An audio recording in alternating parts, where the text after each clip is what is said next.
Wrongful death. Because of everything it implies, this is a term that feels heavy. So it's no wonder that finding the answers to the questions you might have regarding wrongful death claims in the state of Illinois can feel equally taxing.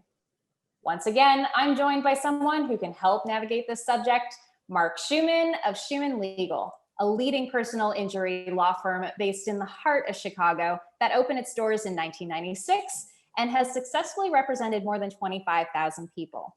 How are you doing, Mark? I'm great. Nice to see you. It's good to see you.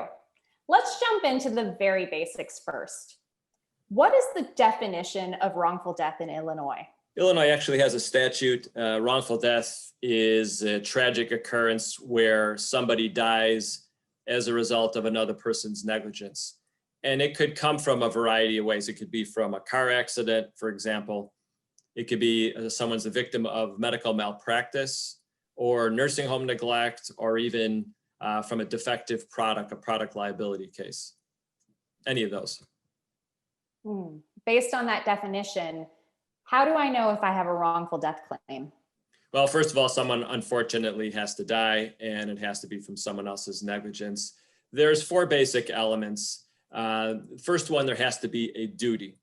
So in a car accident case, for example, a person has a duty to obey the rules of the road and not to drive intoxicated. Then the second thing, you have to show a breach of that duty. So in the car accident example, someone does not obey the rules of the road. They go through a stop sign or disobey a red light, or they're intoxicated. And then the third part, there has to be causation. As a result of that breach, the person gets killed.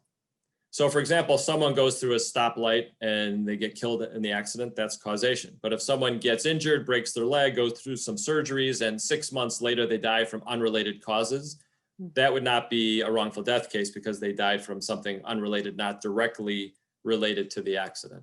And then of course, the fourth thing is always damages, which in this case would be a death. Right.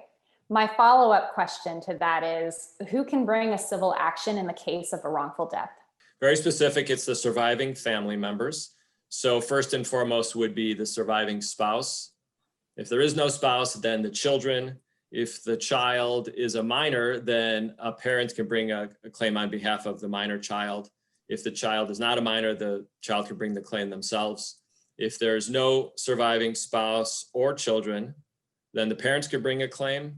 And if there's no surviving parents, then siblings, and no siblings, then relatives, or the court could appoint an administrator of the estate. Well, that answers the what, how, and who. I want to ask you a few specifics now. Is there a statute of limitations for a wrongful death claim? Yes, they pretty much follows the Illinois, which is 2 years for the most from the date of death. If it is a municipality that caused the death, then it could be 1 year, but most of the claims are 2 years. That's helpful to know. My next question is one that I'm sure toes the line between emotions and justice. What type of compensation is available for a wrongful death claim? The surviving family members can bring a claim for grief, for sorrow, mental suffering, loss of wages on behalf of the deceased person, also their funeral expenses, and even lost companionship. And last but not least, survival action. Yes. This sometimes overlaps, and I was hoping you could explain what is the difference between wrongful death and survival action in Illinois? Good question, asked many times. So wrongful death is brought to compensate the family for losses that they've incurred because of the decedent's death, and it's the damages we discussed, loss of society, grief and suffering. And those damages are paid directly to the surviving next of kin, to the family members. A survival action, on the other hand, is for the decedent's conscious pain and suffering. So if they don't die immediately as a result of the accident, let's say they suffer major injuries in a car accident and they go through multiple surgeries over months, it compensates the deceased person for their pain and suffering, for their lost income, for their medical bills, disability, until the time that they die. So in the case where if someone dies instantly, and we've unfortunately had 2 cases this month where someone died as a result of a truck accident and a pedestrian, then there's no survival action because they died instantly. There has to be something where they survive for some period of time. And unlike the wrongful death statute, any damages that are awarded in a survival action go to the person's estate, not directly to the family members. So that's basically the difference between the two. Well, that clarifies things.